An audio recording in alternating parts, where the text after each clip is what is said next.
baasii haa kini qabda yeroo san yookaan mee jechuun sagalee jibaa wayii waan sedka qabata marataa qabdu ni jirta ni jira jechuun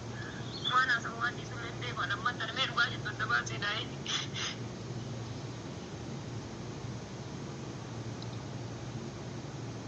abbadeetii amborin jedha obsi waan booddee jiruu hin jirtu jettee ruuyiidhaan alhamdulillah arganii jira nagaa qabdi ani makiina keessatti ol baranne erga ol baranne booda hojii barbaadu hojiin asookiin an jettu hojii soqee fi dallaan hojii inni dallaan isa inni hojii hojjechuu turte addammaa ammachi jiru gara finfinnee deebi'ee jira kanaafiyyuu isa yoo arguun ka barbaadu taate mucaatti dawwalee hin gaafadha dalaalcha wata gaafadhee jedhu sii deebisaan. Ajaa'iba dhugaa rabbi akkuma geessanii garuu baguma lubbuun jiraatte bagumayyuu lubbuun jiraatte daldala haa suqattu mana namaas galtee haa hojjettu haamshee baga lubbuu ishee jiraate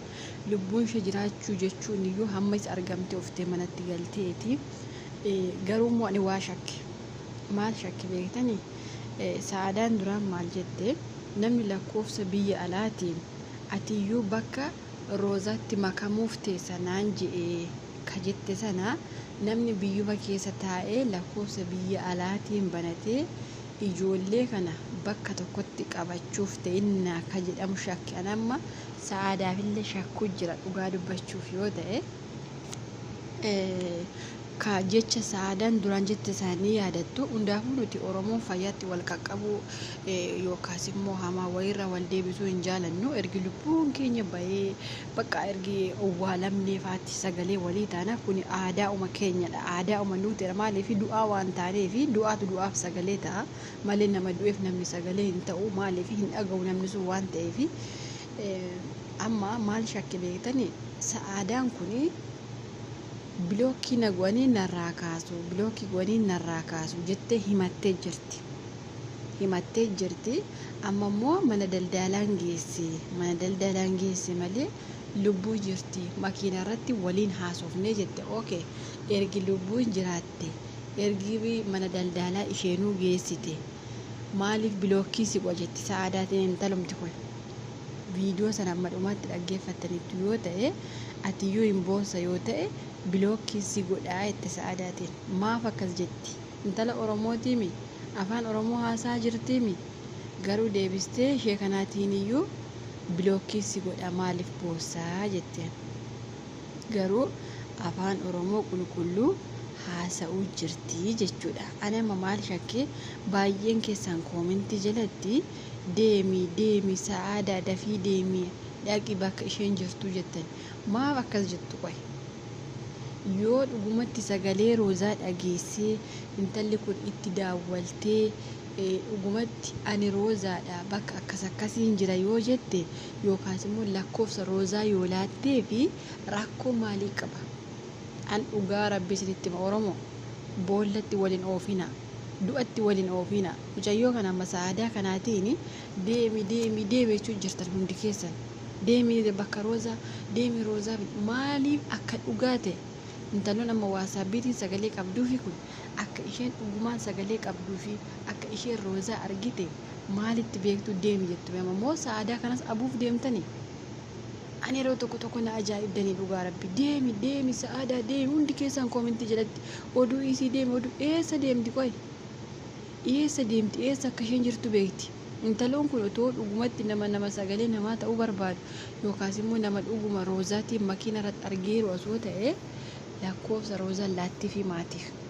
sinii galee Sa'aadaa uma kanaafi bakka akkasitti ishee argee hojii akkasii argee fi jira jettee lakkoofsa laattii fi akkanaan ishee dubbisaa bakka akkasii jirti jettee laattii fi otoo uguma garaa namummaa qabaatte Oromummaa osoo qabaatte dhugaa rabbi isinitti hima namni keenya afaan Oromoo dubbachaa waa hedduu wal gochaa jira dhugaa rabbi isinitti bilis boof jirtan hundi keessa warri koomentii jalatti Sa'aadaa deemi dhaqi jettan kuni dhugaa rabbi isinitti hima Sa'aadaa kanayyuu ifuma xiqqoo Roozaan as buute achi buute isiniin jettu kanayyuu hallayyaatti oofaa jirtan galaafachuuf deemtan maaliif Sa'aadaan kun himattee jirti bakka Roozaatti si dabalanaan jedhanii yaa Oromoo ani maalan godhaa sagalee naa qabanii bilookii na godhu jette har'a intaloon akkanatti miidiyaa irratti argeessiin intala keessaniif sagalee ta'uu jirtu bakka ishee immoo ani beeka ka jettu lakkoofsuma yoo laattee fi rakkoo maalii qaba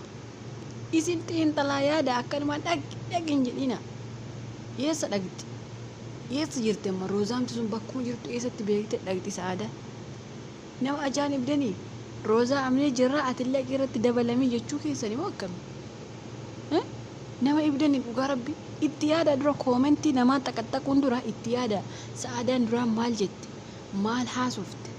viidiyoo Sa'aadaa duraan dhaggeeffadhaati waan barreessite yaada keessan qooddadhaa malee akkanumaan sagalee nam eessa ishee beekti amma Sa'aadaan intala sagalee qabdee fi kana asii achi isheen beektu eessa ishee beekti intala keessan argina daldalatti kennira kootu atillee si geessaa itti kootu si geessa itti siima daldalatti ati immoo chaqxee roozaa fudhatta amantuu isin yoo kana amantaniituma deemi jettanii Sa'aadaatiin akkas isin garaamti keessan hin danda'eetuma deemi Sa'aadaa jettanii diinatti oofuu jirtan bar maaliif beektu eessatti beektu dhugaa rabbi na ajaa'ibeetuma koomenteechu jala taa'ee dubbisee uummatuma akkamii faana jiraachaa jirra yaa rabbi jedheetuma dhugaa rabbi Sa'aadaa oduu dhiisii deemi Sa'aadaa dafii deemi garamitti deemti qoy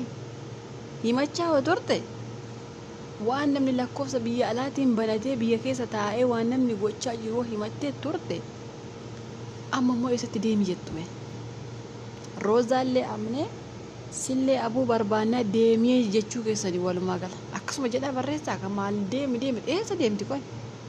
ati amma namni tokko si jalaa badee tokko immoo sitti daawwalee kootu nan si keessa bakka taatan siin jee nama sana ijaa gurraa isaan beekne hin agarta keessaafuu bara kana keessa durillee ookee rakkoo hin qabu namni durii rakkoo hin qabu bakka feete faana deemta namni amma bineensa ta'ee bineensi nama ta'ee bineensi garraamatee bineensa faana jiraachaa jira bara namni garuu wal faana jiraachaa jiru bineensa walitti ta'e fayyaan qabdanii qoy dhaqi roozaa bidi aqi roozaa hiyeessaa fiddi namni akkanumaan duraaniyyuu itti si dabala jechaa ture har'a immoo kootu si keessa yeroo jiru eessaa sinii fiddime akkamitti akka isheen sinii fiddu barbaadan eebadi ajaa'iba qabdan dhugaa rabbii keessaaf uummanni koomentii kun ajaa'iba qabdan itti yaadaa dura indee dhaqeen dura itti yaada eessa dhaqi bakka roozaa oduun nutti dheeressin dhaqi mee koomentii jala rabbii jedha deemaa dubbisaa koomentii har'a Sa'aadaan gadhiiftee viidiyoo jalatti waan uummanni yookaan haqaa ilaala Sa'aadaa illee abbaa roozaatti illee immoo nin deemaa jettiin fayyaan qabdu ta'een beekwaan Sa'aadaanis maaliif deemti eessa deemti hinumaayyoo abbaa roozaatti immoo kophaa koo hin deema nama achiisaa asiisaa hin beekne maal kooti jettee itti deemtame hin da'uun duraan isheetti himaa turan si illee bakka roozaatti si daballaa jedhanii isheetti dhaadachaa turani amma immoo maa bagti maa itti yaaddanii qoy teessanii kaatanii dhaqi akka roozaa dhufi din keessa itti naqxee fuutu ishee bakka keessa itti beekti moo roozaa itti daawwalate koo xasan jedhanii fudhu jedhe moo irratti hin dabalatina dhugaa rabbi aarii irratti aarii namaa dabaluu hin deemina haa teessu intalli kun dhugaa rabbi Sa'aadaan kun nuuf haa teessu dhiisa nu hirrifti indee